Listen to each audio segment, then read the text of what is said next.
Let's talk about what exactly is going on with Yuta in the cliffhanger from JJK 268, but spoilers beware. So at the end of 268, we have Yuji, Megami, and Nobara sitting around having just read Gojo's letters when Nobara says, "Oh, look at the time. Hey, we're running late. We need to go meet up with everybody else."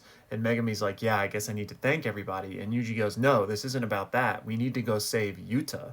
So then we see all of these people walking down a hallway, and then a voice from off screen, so we don't know who it is, says, "Yuta, you son of a bitch." And that's where the chapter ends. So what's going on there? Who said that about Yuta? Let's dive in. But first, let's remember exactly where Yuta was the last we saw him, and that was laying down on the battlefield, unable to move. And that's because he was in Gojo's body thanks to Kenjaku's brain swapping technique, or body swapping technique rather. I don't want to misspeak on the nuance here.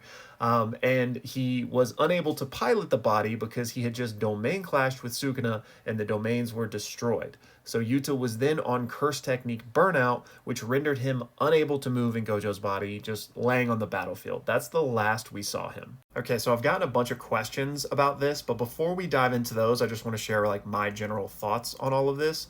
And to start with, I want to talk about the trio's attitudes during this scene, which I think is interesting for two reasons. One, the Yuta situation, but two, also the Gojo situation. They seem to be very like, maybe happy isn't the right word, but just kind of chill, like having a really light-hearted conversation, especially considering the fact that they're reading Gojo's last words to them, right? And especially in Nobara's case, who only would have at least somewhat recently found out about Gojo, as opposed to Yuji and Megami, who would have known for longer, right? Because, you know, Megami had a front row seat in Sukuna, and Yuji was also there. The big issue here is we don't know how much time has passed since the end of the Sukuna fight, right, to this scene where they're reading the letters. Has it been 1 day? Has it been 3 weeks, right? We know that Megami has had some amount of time to recover, but we really don't know what that time frame is, right? So if it has been a little bit, then it would make sense that they've all kind of, you know, already started to process that stuff around Gojo. And so maybe that's why it's less of an emotional thing reading these letters. But anyway, I digress. There's the Gojo aspect, but for this video, we're talking more about Yuta, right? And I still think that if they were like worried that Yuta might be dying any minute, that their attitudes would have been slightly different, right? Which just leads me to believe that while there could be some, you know, imminent and potentially dangerous issue with Yuta, it's not as serious as if he's on life support, all hands on deck, we got to get over there and help, because it was more of a like, oh, look at the time. We're supposed to be over there to help Yuta right now. So it's just a bit less serious, which makes me think the issue at hand might be slightly less serious. So with all of that being the case, it leads me to believe that the issue with Yuta here is related to a complication with the body swap technique, and that he may still be stuck in Gojo's body. Because if you recall, when he swapped back in that chapter, there was a big discussion about how exactly this was going to work. And they presented, I think, 3 different options. Now, I'm not going to fully go over those again. I put out a video back when it happened, so you can check that out. But essentially, they didn't know because they weren't sure how Kenjaku's technique worked. Is it a one-time activation and then boom, you're swapped? Is it a continuous activation that you have to keep up, you know, the whole time? Or is it an intermittent activation where every once in a while you kind of have to check in, right? Plus, we didn't know what was going to happen just after these 5 minutes are up, because Yuta only has that 5-minute timer with Rika fully active when he gets access to all the techniques, yada yada yada, right? Now, we do have a little bit of answers here. One, the fact that he passed out in Gojo's body means that there is somewhat of a continuous something happening. I'm not saying you actively have to have the curse technique going the whole time, but when it burned out, he lost piloting control, but he was still present in the body at least. Now, 2, we know that it's clearly been more than 5 minutes. You know, I just talked about how we don't know how much time has passed, but obviously it's been more than 5 minutes. So we know that Yuta doesn't just straight up die after the 5 minutes run out. And we know that Yuta didn't just automatically swap back into his old body once the 5 minutes ran out, because if so, there would be no issue at hand, right? So either he's permanently stuck in Gojo's body without access to any of his other curse techniques, because we know that none of those came over when he body swapped. He only had access to Limitless, right? Rika was still in control of all of those other ones. So he's either stuck in Gojo's body without access to the copy, which means he can't put himself back, or he could potentially just be still stuck in the body and even immobile, given like whatever's going on with the nuance of the burnout. But presumably, once the burnout finished, he would have been able to regain control. But again, there's just so many unknowns here. I don't want to say that as a fact necessarily. But all of these things considered makes me think he's just still stuck in Gojo's body right now. So how do they plan on saving him, and why would somebody scream, "Yuta, you son of a bitch"? Well, this leads me once again to wonder how long it's been, because if it's been a couple weeks, then Yuta's situation shouldn't really be a surprise to anybody, right? But if it hasn't been that long, and some people are like only first now figuring out what's happening, then somebody could have said that based on the fact that he's still in Gojo's body. Like, oh my God, Yuta, like, you son of a bitch, you're stuck in this man's body. I think that's one of the most likely explanations for that line. Now, as to who might have said that, I think there's a lot of possible candidates, but my best guess right now would be Maki, just because I feel like she, more than anyone else, would be the most invested in Yuta getting back to his normal self. And if she didn't know about the whole body swap thing yet, that could be like, oh my God, what have you done? And then I think the craziest possibility, and I'm not saying this is what happened, but the craziest possibility would be that it was Gojo who said that, either from Yuta's body, if something somehow there happened and he's like, "You're stuck in my body, Yuta, you son of a bitch," or like perhaps from his own body if there's some weird, both pilots are in control situation and he's getting filled in on what the hell actually happened. But now, in any case, we know that they're all gathering together to try and save Yuta, so what exactly does that mean? What are they going to try to do, right? Well, the first thought I had back on Leaks Night was, I wonder if this is how the cursed corpse stuff from Yaga could come into play. Because here we have, a bunch of weird soul stuff going on and weird body swaps. What if this was the only option to try and get Yuta back to somewhat of a normal place, right? We know that technology exists. We have a soul swapper in Ui Ui, and we actually have, probably a few candidates in terms of if we needed the 3 souls in order to make a cursed corpse, like we know Panda consists of 3.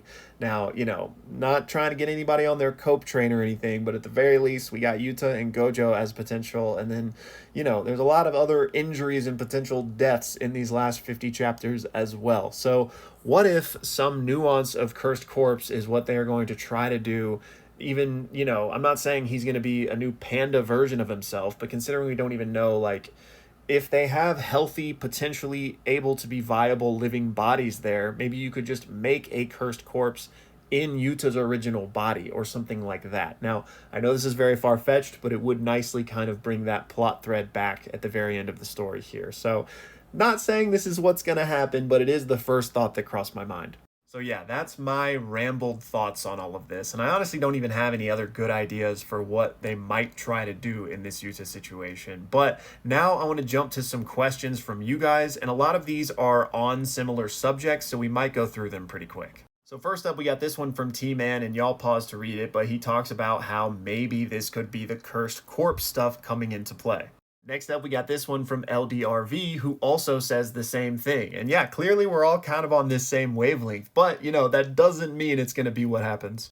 Next up, Josh says, my money is on Gojo swapping with Yuta being permanent. Hence, the Yuta, you son of a bitch, coming from Gojo inside Yuta's body. So, like I mentioned, I do think that's possible. And whether or not Gojo was the one that said it, I do think that Yuta is in his body right now. Next up, Zimmy also brings up the possibility of the cursed corpse situation, but then also adds that what if he did some sort of weird merger with Rika or a vengeful cursed spirit? And I think that's less likely just because I don't know how you would come back from that if that were the case. And I also don't know how he would have gone from Gojo back to having done something with Rika if he wasn't able to body swap. However, I do want to be clear that I could definitely see Rika playing a role in whatever has happened to Yuta or whatever is going to happen to Yuta in order to help save him. I just don't think that that will include them merging necessarily. Next up, Hippity Hop says, who do you think said that final line? And I do think it could be a lot of people, but if you made me pick, I would go with Maki. But if it was Inumaki, that would be absolutely hilarious. Also, shout out Hippity for being a YouTube member. Next up, AJ says, so since Yuta is alive, that means he's stuck in Gojo's body, right? And that's my best guess. Next up, we got a little bit of a longer one here from Silver, so y'all pause to read it, but he's talking about how he thinks there's still something to come with Gojo. And like I touched on briefly here, I do think there's a possibility still, especially with all of the other stuff I've long talked about with Gojo. So yeah, maybe, but I don't want anybody to get their hopes up, but maybe. Next up, E. Abrams says, I find it super revealing that Gojo left notes behind for Nobara and Megami. And I know you had said a few videos back that Gojo was showing a bunch of hubris in and before that fight, but do you think a part of him knew he wasn't going to make it out of Shinjuku alive, and thus why he wrote those letters? So I do think this is a very telling point of Gojo's character, that he wasn't as supremely confident as he portrayed. So I do think he wrote those letters as a just in case. He recognized the possibility that he wouldn't make it out of there alive. But I don't think he knew. I don't think it was a resignation to, I am going out to my death here. I definitely won't be walking away from this, so let me write these letters. I think it was more of a, I recognize the possibility that I actually could lose. And should that happen, let me write these letters just in case. But even the fact that he resigned to do that, I think is very telling, because what we see from his dialogue to every other character before this fight is that I'm the strongest, I'm going to win, it's no big deal. And so that is part of his facade that he's putting up for everyone else, for the benefit of everyone else, so they don't have to worry, so they don't have to be nervous. But it just goes to show that even he knew he was getting into some hot water. So yeah, I don't think he thought he was going to lose by any means, but he did recognize that possibility. Next up, Josh Bain says, plus ultra, Gojo was trying to do the same trick as Yuji and Nobara inside of Yuta's body, but gets mad at Yuta for messing it up. This is hilarious. I don't know if this would actually be what was happening, but this would be so funny if that's what was going on. And just to be clear here, he's saying that the same way that the same way that Nobara and Yuji were trying to plan that surprise of Nobara bursting out of the box being like, I'm alive, that's what Gojo's trying to do to everybody else, but Yuta screws it up, so that's why he's yelling at him. Yeah, like I said, I don't think that's what's happening, but I would love that if so. Next up, Divine says, hey Manga, do you think that Save Yuta's Life is in reference to Gojo hunting down Yuta for getting destroyed in his body? AKA like Gojo is pissed that Yuta embarrassed him by losing in his body and he couldn't finish off Sukuna. So similarly, I think this would be hilarious if that was what's happening, but I would say that's probably not what's going on. And then finally for this video, because it slots in rather nicely with the whole Yuta body swap conversation, Zenin Collective says, does anyone else think that since we got an explanation of the copy technique, that his collapse was due to Kenjaku coming back in a new body? So he's referencing the fact that we know that in order for Yuta to copy a technique, Rika has to consume a part of that person, right? But then if that person heals, he no longer gets access to the technique, meaning that Yuta might have collapsed in Gojo's body because Kenjaku was like reborn in a new body, rendering the copy useless in Rika, right? And that's a really cool idea, but I don't think it's likely, just because the curse technique burnout is already a sufficient explanation for what happened there.